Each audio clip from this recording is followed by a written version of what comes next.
Good morning, NAB. Welcome to our, was a panel, got downgraded to a chat here about virtual production, LED walls, green screen, and practical shooting. We've got 15 minutes. I'm going to move right into it. My name's Ben Baker. I'm from a virtual production line producing company called Mesh. Sitting next to me is Shelly Sabel, who's a creative director and designer who works at Fuse. And Eric Siegel is a veteran TV and film director and production designer. I'm going to jump right in and say that we're going to skip a whole lot of kind of basic virtual production talk. When we're talking about green screen here, we're talking about the virtual production version of green screen, which is green screen with a tracked camera and then a compositing system that is live compositing on set, so it's putting that set in. Eric, when we spoke before, you said you had some interesting views about whether to tell your clients to go LED wall or green screen. Do you want to talk about that for a second? Well, one of the first things I always try to ask the client is how many tracked cameras they plan to use simultaneously. Although there are always ways to get around it, if you feel you definitely have 5 or 6 distinct cameras with distinct views, then you'll probably be in green screen as opposed to the XR LED volume, because at the current state of the art, 4 cameras is about the most you can simultaneously display on an LED volume, clocking each of the cameras at like 60 cycles. Yeah, and not every LED volume is set up to have multi-camera frustum. Shelly, you've got an LED volume opening this week at Fuse. At All Mobile Video, we have a little small XR stage that we're opening in partnership with them. And it's an election year, so we think that that's going to be an interesting place to have a setup that already exists. And you're often the first person to get the calls when people are considering virtual production. What is kind of your thinking about LED walls? Because you have a volume. Yeah, and our business is to rent LEDs. So yeah, right. That's typically, I think that for the projects that we tend to work on, it's really about the storytelling being able to be experienced by everybody in the room. When you're working in an LED volume, there's a lot more feedback that can happen for the performers. It can happen for the rest of the crew. And when you're working in green screen, it's just that small section of Video Village or anybody with a monitor that can really see what's going on. Yeah. So, your experience with the project. Oh, we do have 30 minutes. Yay. Excellent. Your experience with that project at Amazon was like that, when you have all of these people that suddenly can have the buy-in for what the outcome of the project feels like they feel like they're actually immersed in the environment. And for the talent, it's a big thing, too. If the talent are interacting with augmented reality graphics that are in the foreground, or graphics or displays or things that they need to interact with that are in the space behind them, an XR volume can give them a lot more comfort than sometimes green screen. And also, obviously, on the XR volumes, you don't have the inevitable compositing problems that you might have for people who have troublesome wardrobe or troublesome hair, or you have to have proper green keying if you're going to go down that road, and that is its own separate part of the production puzzle to solve correctly. Yeah. I also think the timeline is a huge indicator in this. We say often fix it in pre, not in post, so that you can actually get as close as possible on the day to what you're wanting to accomplish. Virtual production is an interesting kind of flip on anyone who's made something kind of more traditionally, because you need to make decisions ahead of time and you need to spend money far earlier. And the thing that we try and lead our clients through in looking at either an LED volume or a more traditional green screen post-composite is that in an LED volume, you're putting all of the costs for getting that virtual set into your shots. That's at a scene level. You're getting it all in camera in the scene. If green screen, then the cost will be per shot in post. And so you're really making an analysis of how many shots you're likely to have and then what that's going to cost you in post versus the per day cost of the volume, right? That's the thing that we're always trying to work out. It depends on your kind of what your material is, but I'd say there's a threshold of probably 100 or 150 shots that tips that decision firmly in LED's favor. Well, one thing that also LED brings to the party is that part of what you're trying to do here is create a kind of conceptual glue that makes the viewer believe that the people are part of the environment. Now, when the environment itself is giving off illumination, either by itself, the direct view LEDs or LEDs that are part of the scene that are maybe not even seen by the camera, but that are giving you illumination, that helps an enormous amount in trying to glue the talent and create that believable illusion. Because once somebody is not backlit correctly by the same light that the scene that behind them contains, that just destroys it from the beginning. But I will say that image-based lighting and some of the huge advancements that have happened with full spectrum lighting. What was the panels that I saw at your place last time? Those lights that you were testing out? Mimic? Yeah. Yeah. So KinoFlow as well as Row, and others, have created lights that are full spectrum lighting. So human beings look good in comparison to the typical RGB values of an Well, the LED other wall. thing that a lot of people don't realize is that the LED wall, you will never get a shadow off that, right? It's a really diffuse light. So if you want hard lighting effects, this is what you're talking about, right, Shelly? It's that coupled with hard lights, actually, to key in. But my point is that in an argument back towards green screen, the advances in the image-based lighting actually allow for you to get some of that in camera, because there is a big financial difference between the two. Yeah. And if the design requires reflections of the actual talent on the surfaces, green screen allows you to have a reflective green surface that they're working on that allows you to retain those reflections. Oh, right. I mean, it's not uncommon for us to, in some small zones of a green screen set, to put down an acrylic layer over the green simply to capture the natural reflection. I mean, there are many systems that will take the talent's image and create its own electronic reflection. Yeah. But if you want the real reflection, you have to have a surface that is reflective. I guess I'm curious because you're a production designer. You're working in fabricating spaces for people to work in. And I'm curious if there are ever smaller sections that we don't really need LED here. Like, would you ever do a combination of the two? 100%. We just did a production for a project for WTTW, the public television station in Chicago, where they had a very, very modest, maybe 30 by 40 foot studio space, and they required a physical set for some of what they were doing. But we expanded the idea of the space that set lived in by creating a completely upstage green screen area and two opposing corner areas, which were basically extended sets. And that was a big challenge because normally you have a furniture grouping in the middle of a big green area. In this case, all of the virtual scenery had to match perfectly the materials of the physical scenery to make the illusion convincing that the space was larger than it actually is. And that was very fun, and green screen was the only way to go, because they're a live news program with multiple cameras. So I just got onto, and I'm doing a lot of research on this at the moment, I just got onto a kind of, can't say too much about it, but a crazy augmented reality game show. How much is augmented reality coming into the kind of broadcast realm and what you're doing? Are you seeing that at all, either of you?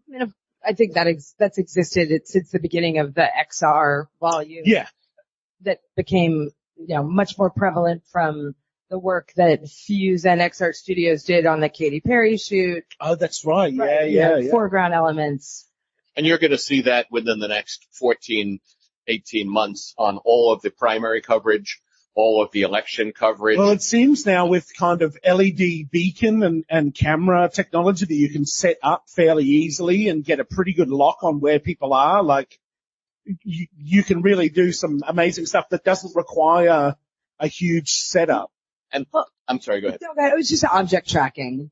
Yeah, that's right. Yeah. The ability to actually put a beacon into an object or a person and have whatever. But also the ability of the software and the systems to recognize what surface these objects are on. So you may have ABC News did a wonderful thing in concert with Astute Media and Viz, where they had large objects displayed up top. Objects came off of the large objects, lived briefly as an augmented reality key in foreground of the talent, but then at the point where they hit the LED virtual floor, submerged into the floor, and so they make a complete trip from being extended set to augmented reality object to object that submerges itself into the floor on which the talent can walk. And the awareness of the systems of where each surface is allows them to just render so precisely and so beautifully that journey of the content from point A to point B to point C. And also having cameras that are robotic to being able to, duplicate and repeat a shot over and over and over again with millimeter precision. It doesn't necessarily have an advantage to one or the other, but it's helping us tell better stories in this kind of camera capture. Years ago, it used to be a very frightening thing for engineering teams and for production managers to bring a robotic camera into the studio, or to say, all right, well, we have 5 cameras. Now we have to put tracking units on them. We have to encode the cameras. Yeah. We have to calibrate the lenses. But when you have a studio environment, which is largely robotic in the first place, it becomes, oh yeah, we're already putting out that data anyway for the robo system, and we can pull that right off. And there's no need to spend weeks installing, maybe your jib will have to be red spied, or maybe your jib will have to be Mosesed, but the other cameras, they're already controlled by the computer and giving off the required data. So in these systems that you're talking about for broadcast, what are people using as the kind of orchestrator or the central kind of brain of that whole operation? Oh, it's as varied as the client and what they're normally using to generate their graphics. And we're finding that more and more event technology companies are creating new software to help manage all of the ecosystem of devices. I just took my daughters to see the Taylor Swift movie and was blown away by her LED walls. I mean, you can see this convergence of all of these different disciplines of this kind of touring roadshow stuff coming into control rooms and broadcast centers, going out to movies, I think it's always been like that. I think that in the live events world, theater and things like that, because you have more time, it has informed the way that we have started to work in other fields. And Fuse does a lot of that work, right? We do a lot of touring, yes. A lot of touring absolutely. Shows and that kind of thing. Yeah, motion tracking, many projects like that. And it just keeps getting better and more affordable. I mean, there's enough gray in this beard to remember when 2.5 millimeter dot pitch LEDs were the bleeding edge, right? And now we routinely are having conversations with clients about, well, you don't want 1.2s because it's only a little bit more and you're going to go to 4K, and you really do want that resolution. Well, and I think that your point about sub-2 LED is, if you're building a studio, it's different than if you're setting up a pop-up. Yeah. Because it's a lot harder to set up that LED and have it be consistent if it moves. Are you seeing as much pop-up business as you were doing? We're on strike, so no. Oh, right. Yes, of course. Yeah. Yeah. No, I mean, if you're doing a one-off, that's the best in a lot of ways for me, because then I don't have to sit there having agonizing conversations with the client about, well, 1.5 is good this year, but but in 2 years you may decide. Let alone trying to put it into a legacy control room that's like been sitting there for 10 years. I mean, I've had that problem, and it's very difficult to untie stuff that's been there for 15 years. I think to serve the client best, you really have to be aware that they have to be given the whole picture, and they don't always get the whole picture from vendors. I had a situation, we did a job in Lebanon where the head of the station touted the wonderful new 40-meter not LED, in that case it was projection wall that he'd purchased and so on. And we asked him what he was going to be feeding it with, and he said, well, we'll feed it from the control room. And I said, well, you do realize you're an SD station, and I don't know how you're going to feed a 3-meter high by 40-foot wide wall with a 720 by 480 image. And we had the very, very sad duty to inform him that another $400,000 worth of image processing gear. He may have bought a 747, but he didn't own a terminal or a jet ramp that could get up to it. Yeah. And I also think that it's an interesting question just in terms of, you asked, like, what do you have the conversation with the client about? And I think that it's, what is the story that you're trying to tell? Are we talking about broadcast, which we are because we're at NAB? There's what's the content being created with? Are you using a game engine to create this content? And what are the parameters of what you're trying to do with it? And a lot of that feeds the choices of the technology. Yeah, I have had a couple of people who want the largest possible 360-degree LED wall, but then only want to shoot plates. Right. And only want to shoot, and you're like, why go to all that expense and then fudge it on the content itself? Yeah. I mean, the good news is that the interoperability of the systems has been amazing. I tend to design along with my partner in Maxon Cinema 4D. Uh-huh. We like that platform. It's not necessarily better or worse than some others, but we're very comfortable with it. And we find that from a presentation point of view, it helps us create realistic renderings that actually give the client a very good idea of what the final shot will look like.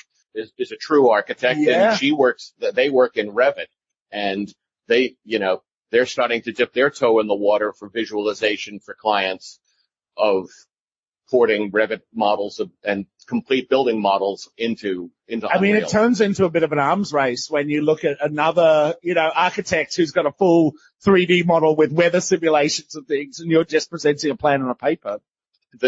Obviously coming from an era when we used to build physical models and show things to the client on a physical model, which actually still sometimes does have its value.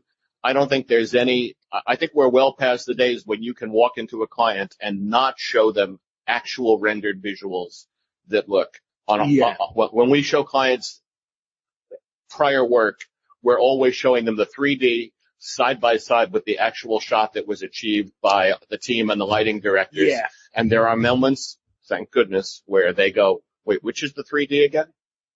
And also the ability to previs all of this, either with, glasses or goggles or whatever, or actually we've done some architectural previs on an LED stage with a floor before so that they can understand scale a little bit with some different architecture firms. And that helps training the directors too, because directors like to crouch around. They like to look for angles in a set that you don't, and the idea that you can give a director who's ultimately, because I'm not always shooting the show I'm designing for. If it's a one-off, I might help the launch, but I'm not going to be there for the run. And so the ability to give the director the ability to find her or his own shots by just kind of darting about the actual model, I love it. Yeah, and I think that the other just point of that is that, like, who makes the decision in this? It's often about money. It's often on the producer level. But if your project or your company is such to where you can actually have everybody at the table to ponder the benefits of either platform, I think that that's really, really helpful. I will say that whether or not you go for XR LED volumes, or whether or not you go for green screen, which was kind of your initial question, it has a lot to do with the ongoing necessary personnel that are going to be there. I tend to think, and I don't know whether everybody else agrees, that once you get the LED volumes calibrated and the system is working, it doesn't always require quite as much attention as a green screen environment, which requires day in and day out careful lighting, careful attention by the video man, very careful attention by the shaders, because you can destroy a good matte setup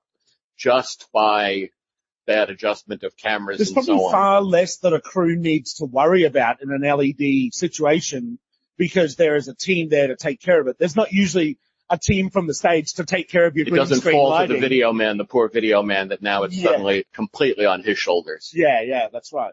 Yeah, I think that's true. for sure. I think that as long as you don't have to change anything. Yeah. Look, I think that it's my belief that the previs and the pre-visualization is the biggest kind of breakthrough and advance for filmmakers in all of this. And the fact that, you could pretty much literally still download Unreal Engine for nothing and do some blocking out of some figures and put an animation on them pretty easily. You could learn how to do that in an afternoon on the internet, The scalability too, is there now for both modalities. I don't know how much you find this, but we did a corporate event in Michigan for an automobile company. And as big as the XR stage was, and it was a big XR stage, they wanted bigger. And they used to car shows, right? Yes, with the LED walls. And it was work, but it wasn't a no right off the bat. And the resulting LED wall that the viewer saw ended up being a combination of the physical XR wall and an extension of it that was foreground matted. And it was very lovely and very convincing. And that project worked out great. Much more time we got. Wrapping up, I think. Any last statements? Like, where do you think, things are kind of going in this regard? Do you see? I think that LED is getting more affordable across the board. Yeah. And so because of that, I get really excited when you can see somebody being clever with these things with like no budget, because looking towards the future, we want this to be more accessible to more people. Yeah, that's right. I think tracked green screen is going to have it when people actually realize like what that entails and like how affordable that can be for the kind of, certainly for a tier 1, tier 2 that would be doing a green screen shoot anyway, but they could introduce this attracts camera element to it. I think that is going to be pretty big. Yeah, from my perspective, what I love is to see is that the delay is getting less and less and less. Because when you deal with multiple mics and multiple audio sources and the audio sources that come in that are not part of your plant, as I do a lot, like remotes and things, yeah, the trip through the system has grave consequences sometimes for whether or not you can take the shot of the person who is on remote in the wall actually speaking. And now that the processing time has gotten faster and faster, it's become much more a real-time thing where I don't have any problem cutting between the remote full, the remote in the screen, the remote from another camera, and that's been the biggest development for me is the lowering of latency. Once you lower the latency, you can accomplish a lot. Yeah, and I also think that it's really exciting to see some of these major news organizations that have put in really, really large XR stages. Yeah. And compare those with the stages that we know are green screen and try to understand, like, wait, is it green screen? Is it LED? Because sometimes I don't know. Or which part? Exactly. We've only got about 6 minutes left, but are there any questions from the audience on what we've been talking about at all? Anyone?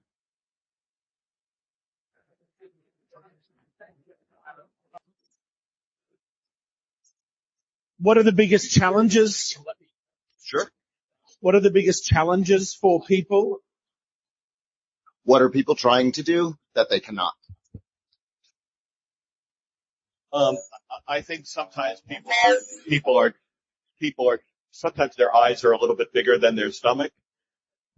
I think where you get into trouble is where you're trying to do more cameras than a system can accommodate, or you're trying to turn things around faster.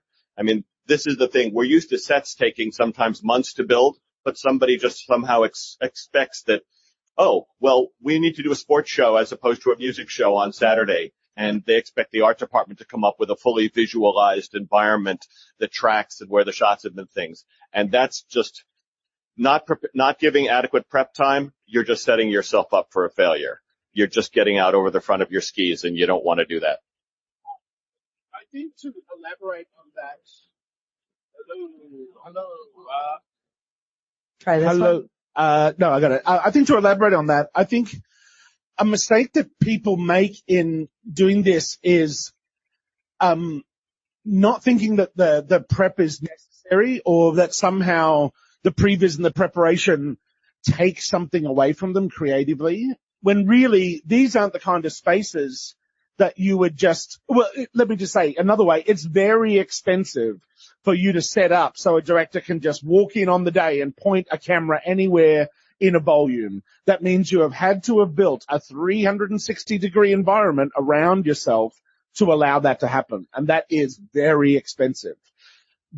It's much more economical to really plan your shots and only really build, both physically and in your virtual environment, only build what you need for the shot. Yeah, and expensive also in processing terms. That's right. Expensive all around. Yeah, expensive all around because, optimization, I think that's the other in terms of planning. Optimization is highly, you can't do your shoot without it, and it takes time. On the project that Shelly was talking about, we went to Amazon Volume. Before that, we were in a much smaller volume. The Amazon Volume was like 7,500 square feet within the volume. What we realized is, we've got to cover all that ground. And I had to buy 6,500 square feet of ground cover just to make that set work. And these are the things that people really don't think about in thinking, I need the most massive volume. And I would even question, how many people need a 360-degree volume? I don't know. Are you shooting Westworld? Maybe. Other than that, I don't know. I think it's a luxury when I think the kind of films that, are going to really succeed in using this technology are going to be very prepared for it. That's right. You're going to end up seeing your cameras. Yeah. But I also think what are the kids doing with TikTok, and how can they get smaller track systems that allow them to, play with the technology? There's huge advances in camera-based tracking, in computer vision that we were talking about before, cell phones, and then live AR compositing and all of those things. That's only just really started. And also the Sony thing that got released this week, their body tracking, their 5 or 6 point body tracking thing. It's like a couple of $100. You put some wristbands on and I'm getting the wind up. I want to thank SMPTE for inviting us to come along and talk to you today. I want to thank Thomas Morrow for setting it all up. Guys, Shelly, Eric, great to see you again. Great to chat. Thank you very much, everyone. Have a great NAB.